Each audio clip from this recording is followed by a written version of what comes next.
You ask Tiger to calculate. This deals with finding the midpoint between 2 points. The midpoint between the 2 points is 48,59. Let's solve it step by step. Plot the 2 points and calculate the midpoint using the formula. The coordinates of point 1 are x1 equals 29, y1 equals 38. The coordinates of point 2 are x2 equals 67, y2 equals 80. PM represents the midpoint of the 2 points.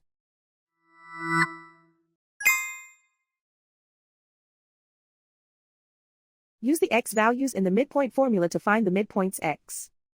x1 equals 29.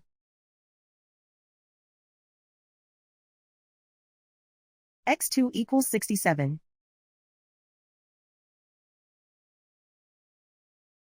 Simplify the arithmetic.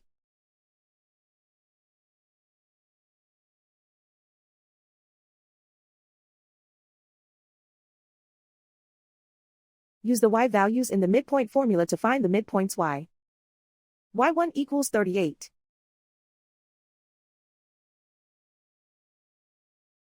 y2 equals 80.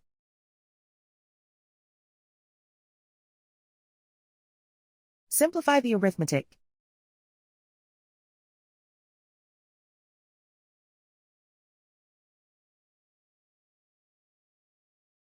And so, the midpoint is 48,59.